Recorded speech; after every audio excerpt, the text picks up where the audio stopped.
আজকে আমরা কথা শুরু করব যাকাত কাকে দেয়া যাবে না এ ব্যাপারে। যাদেরকে যাকাত দেয়া যাবে না তাদের প্রথম যাদেরকে বা যেই খাতে যাকাত দেয়া যাবে না তারা হচ্ছে বানু হাশেম বা হাশিমি খানদানের যারা, অর্থাৎ আল্লাহ রসুল সাল্লাল্লাহু আলাইহি ওয়াসাল্লামের বংশের যারা আছেন তাদেরকে যাকাত দেয়া যায় না। আল্লাহ রাসূল সাল্লাল্লাহু আলাইহি ওয়াসাল্লামের সাথে যেহেতু ওনাদের নিসবাত আছে, সম্পর্ক আছে, এবং আল্লাহ রাসূল সাল্লাল্লাহু আলাইহি ওয়াসাল্লাম অনেক সম্মানিত, এজন্য তাদেরকে যাকাত দেয়া যায় না। সহিহ মুসলিমে একটি হাদিস এসেছে যেখানে আল্লাহ রাসূল সাল্লাল্লাহু আলাইহি ওয়াসাল্লাম ইরশাদ করেছেন, ইন্না সাদাকাতা লা তামবাগি লি আলি মুহাম্মদ। মুহাম্মদ সাল্লাল্লাহু আলাইহি ওয়াসাল্লামের বংশের কারোর জন্য যাকাত গ্রহণ করা বা যাকাত খাওয়া এটা শোভনীয় নয়, এটা উচিত নয়, তারা যাকাত খেতে পারবে না।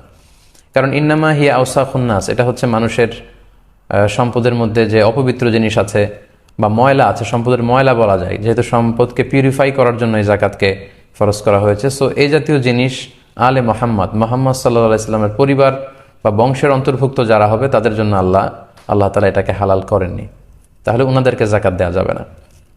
সহিহ বুখারীর আরেকটি হাদিসে আমরা ওই হাদিসটি থেকে জানতে পারি যে আল্লাহ রাসূল সাল্লাল্লাহু আলাইহি ওয়াসাল্লামের প্রিয় নাতি হুসাইন রাদিয়াল্লাহু তাআলা আনহু, উনি একবার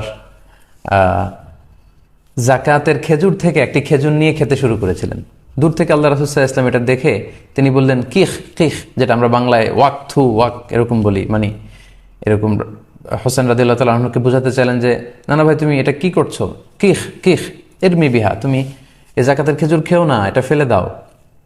আমা আলিমতা আন্না লা নাকুলু সাদাকা, নানা ভাই তুমি কি জানো না যে আমরা সাদাকার সম্পদ খেতে পারি না, মানে তুমি আমার নাতি, তুমি হচ্ছে আলে মুহাম্মদ সাল্লাল্লাহু আলাইহি ওয়াসাল্লাম, সো তোমার জন্য এই সাদাকার সম্পদ নয় বা যাকাতের সম্পদ নয়। তো এই হাদিসগুলোর আলোকে আমরা বুঝতে পারি যে বানু হাশেম বা হাশিমি খানদানের যারা হবে, আল্লাহ রাসূল সাল্লাল্লাহু আলাইহি ওয়াসাল্লামের সম্মানের কারণে ওনাদেরকে যাকাত দেয়া যাবে না। এটা হচ্ছে সাধারণ কথা।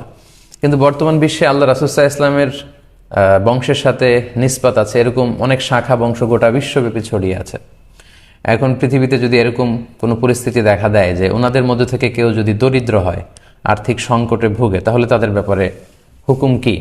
সেক্ষেত্রে স্কলাররা যে মতামত পেশ করেছেন ফোকাহারা, সেটা হচ্ছে আল্লাহ রাসূল সাল্লাল্লাহু আলাইহি ওয়াসাল্লামের সময়ে জেহাদ থেকে যেই গানিমাত বা যে সম্পদ পাওয়া যেত, এটা আল্লাহ রাসূল সাল্লাল্লাহু আলাইহি ওয়াসাল্লাম এবং ওনার বংশধরদের জন্য নির্ধারিত ছিল,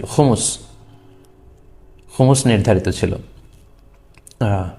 1/5 তো সেটা তো এখন নেই। এখন আমাদের সেন্ট্রাল লিডারশিপ নেই, আমাদের নেতৃত্ব দেওয়ার কেউ নেই, তো এখন এই খুমুসের বিধান নেই। তো সেক্ষেত্রে মুসলিম যে গভর্নমেন্ট আছে তারা আল্লাহ রাসূল সাল্লাল্লাহু আলাইহি ওয়াসাল্লামের বংশধর যারা আছে তাদের মধ্যে থেকে কেউ যদি আর্থিক দৈন্যতায় থাকে তাদেরকে সহযোগিতা করার চেষ্টা করবে, তাদেরকে সাপোর্ট করার চেষ্টা করবে, তাদেরকে ভাতা দেওয়ার চেষ্টা করবে।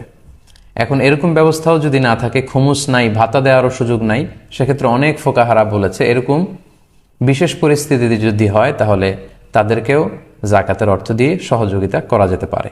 তবে সাধারণত বনু হাশিমের কাউকে যাকাতের সম্পদ থেকে টাকা বা অর্থ দেয়া যায় না, তাহলে এই এক খাতে যাকাত দেয়া যাবে না, বা হাশিমি খানদানের যারা তাদেরকে যাকাত দেয়া গেল না।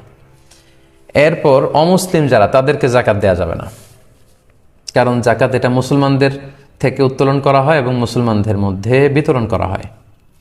সহিহ বুখারীতে একটি হাদিস এসেছে যেটি আমরা আগের পর্বে উল্লেখ করেছিলাম যে যাকাতটা হচ্ছে এমন সম্পদ তুখযু মিন আগনিয়াইহিম, এটা মুমিনদের মধ্য থেকে যারা ধনী তাদের থেকে কালেক্ট করা হবে, ওয়া তুরাদ্দু আলা ফুকারাইহিম, এবং বিশ্বাসীদের মধ্য থেকে, মুমিনদের মধ্য থেকে যারা গরিব ফকির মিসকিন তাদের মধ্যে দান করা হবে।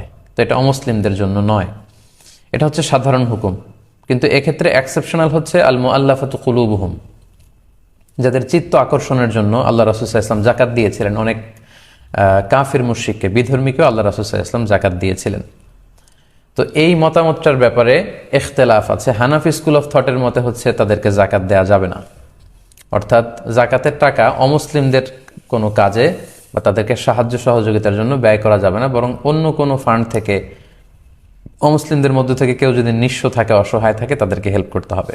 এক্ষেত্রে আমরা হেদায়া কিতাবের একটা টেক্সট উল্লেখ করতে পারি, সেখানে উল্লেখ আছে ওয়াকাদ সাকাতা মিনহা আল মুআল্লাফাতু কুলুবুহুম, যাকাত দানের যে 8টা খাত এর মধ্যে মুআল্লাফাতু কুলুবুহুম চিত্ত আকর্ষণের জন্য, এটা মুসলিম হতে পারে অমুসলিম হতে পারে, ওনারা এটা দিয়ে মুসলিম অমুসলিম যারা আছে তাদের কথা উদ্দেশ্য নিয়েছেন যে তাদের এই বিষয়টা রহিত হয়ে গিয়েছে লিআন্নাল্লাহ তাআলা আ'আজ্জাল ইসলাম, কেননা আবু বকর, ওমর ফারুক রাদিয়াল্লাহু তাআলা আনহু ওনাদের সময় থেকে ইসলামকে আল্লাহ তাআলা সম্মানিত করেছেন।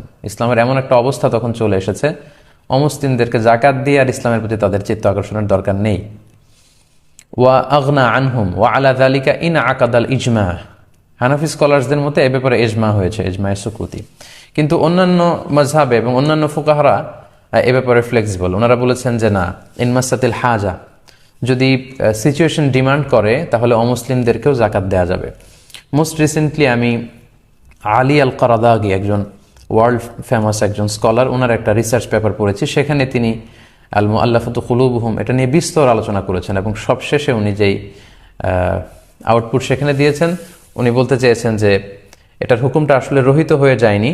কিছু কিছু স্কলাররা মনে করেন যে ইসলাম খুব শক্তিশালী পর্যায়ে চলে যাওয়ার কারণে এই খাতটা নেই, কিন্তু উনি মনে করেন যে বর্তমান এই পরিস্থিতিতে এই খাতটা এখনও আছে এবং অমুসলিমদের মধ্য থেকে হিন্দু, বৌদ্ধ, খ্রিস্টান, মুশরিক, নাস্তিক এরাও যদি বিপদে পড়ে জাকাতের টাকা দিয়ে ওই তহবিল থেকে তাদেরকে দান করা যাবে। উনি সহ আরও বর্তমান অনেক স্কলারের ব্যাপারে মতামত দিয়েছেন। এই মতামতের ভ্যালিডিটি আছে এই কারণে, কারণ আপনারা দেখবেন যে খ্রিস্টান মিশনারি ওরা যখন সহযোগিতা করে শুধু খ্রিস্টানদেরকে না, মুসলমানদেরকে, বৌদ্ধদেরকে, সবাইকে দেয়। তো সেক্ষেত্রে মুসলমানদেরও দানের ক্ষেত্রে এরকম ওয়াসাআত বা খুব বড় ব্রড পরিসর থাকা উচিত, যেটা অমুসলিমদেরকে আকৃষ্ট করবে। আর নন মুসলিম সোসাইটিতে যারা ইউরোপে আমেরিকায় থাকে, সেখানে কিন্তু আমাদের মুসলিম ভাই বোনেরা মাইনরিটি। নানা কারণে, ইসলামোফোবিয়ার কারণে কিন্তু তারা সেখানে অপারেশনের শিকার হচ্ছে। সো আমাদের মুসলিম এনজিওগুলো যখন জাকাতের টাকা থেকে অমুসলিমদেরকে সহযোগিতা করে, তখন মুসলমানদের একটা ভালো সোশ্যাল অবস্থান সেখানে তৈরি হয়। ফলে তাদের উপর যে অত্যাচার বা তাদের ব্যাপারে যে ভুল ধারণা, এগুলো কমতে শুরু করে। সো এগুলোর আলোকে বর্তমান অনেক মডার্ন স্কলাররা বা ফোকাহারা ওনারা বলেছেন যে এই হুকুমটি একেবারে রহিত হয়ে যায়নি। যদি প্রয়োজন হয় তাহলে সেখান থেকে নন মুসলিমদেরকেও চ্যারিটি করা যেতে পারে জাকাত থেকে। তাহলে দুটি খাত আমরা জানলাম। 3 নাম্বার হচ্ছে কোনো ধনী বা স্বাবলম্বী লোককে জাকাত দেওয়া যাবে না। এটা তো সিম্পলি আমাদের আকল খাটিয়ে আমরা বুঝতে পারি যে জাকাত হচ্ছে গরিবদের হক, এটা ধনীরা কেন পাবে, স্বাবলম্বীরা কেন পাবে তাদেরকে, ধনীদের জন্য এটা নয়, এটা গরিবদের জন্য। তবে এই ক্ষেত্রে কয়েকটা এক্সেপশন আছে, যেমন আমিলিনা আলাইহা। আমরা গত পর্বে বলেছিলাম যে যারা জাকাত ফাউন্ডেশনে জব করবে বা ইসলামিক জাকাত বোর্ডে যারা চাকরি করবে, তাদের স্যালারিটা জাকাত থেকে দেয়া যাবে, যদিও তারা পার্সোনালি ধনী হয়। পাশাপাশি ইবনু সাবিলের কথা আমরা বলেছি, যারা মুসাফির বা পথিক, ব্যক্তিগতভাবে তারা ধনী, কিন্তু সফরে তারা সহায় সম্পত্তি সব হারিয়ে নিঃস্ব হয়েছে, তারা ধনী হওয়া সত্ত্বেও তাদেরকে বাড়িতে পৌঁছার জন্য বা এই বিপদ থেকে মুক্ত করবার জন্য জাকাতের অর্থ থেকে সহযোগিতা করা যাবে। এবং আল মুজাহিদ ফি সাবিলিল্লাহ, আল্লাহ রাস্তায় যারা জেহাদ করছে, অস্ত্র শস্ত্র বিভিন্ন রসদ সামগ্রী কিনবার জন্য জাকাতের টাকা থেকে তাদেরকে সাহায্য করা যাবে। আচ্ছা, তাহলে 3টা খাত আমরা জানলাম যাদেরকে জাকাতের টাকা দেয়া যায় না। 4 নাম্বার হচ্ছে ঔরসজাত সম্পর্কের কোনো লোকজনকে জাকাত দেয়া যায় না। অর্থাৎ আমি যার ঔরস থেকে জন্মেছি কিংবা আমার ঔরস থেকে যারা জন্মেছে তাদের কাউকেই জাকাত দেওয়া যাবে না। যেমন আমি জন্মেছি আমার বাবার ঔরস থেকে, বাবা মার মাধ্যমে পৃথিবীতে এসেছি, তাহলে বাবা এবং মাকে জাকাত দেওয়া যাবে না। তার উপরে যদি যাই দাদা দাদি, এদেরকে দেওয়া যাবে না, দাদা দাদা এদেরকে দেওয়া যাবে না। ওয়াইন আলা, যত উপরে যাওয়া যায় এদেরকে জাকাত দেওয়া যাবে না। আবার আমার ঔরস থেকে যারা জন্মেছে, যেমন আমার ছেলে, আমার মেয়ে, তাদেরকে আমি জাকাত দিতে পারবো না। কিংবা ছেলের ছেলে, মেয়ের মেয়ে, আমার নাতি নাতনি, তার নাতি নাতনি, যত নিচের দিকে যাক তাদেরকে কিন্তু আমরা জাকাত দিতে পারবো না। তাহলে 4 নম্বর খাতে আমরা জানলাম যে ঔরসজাত সম্পর্ক যদি আমাদের থেকে থাকে, ওই সম্পর্কের আত্মীয়দেরকে, বাবা মা, দাদা দাদি, ছেলে মেয়ে, নাতি নাতনি, তাদেরকে আমরা জাকাত দিতে পারবো না। 5 নম্বর হচ্ছে স্ত্রীকে জাকাত দেওয়া যায় না। কথাটা শুনতে একটু হাস্যকর মনে হলো, স্বামী কিন্তু তার স্ত্রীকে কখনোই জাকাত দিতে পারবে না, কারণ স্ত্রীর ভরণ পোষণ খরচ এগুলো বহন করা কিন্তু স্বামীর উপর আবশ্যক। তাই স্ত্রীকে জাকাত দেয়া যাবে না। এই 5 শ্রেণীর লোককে সাধারণত জাকাত দেয়া যায় না।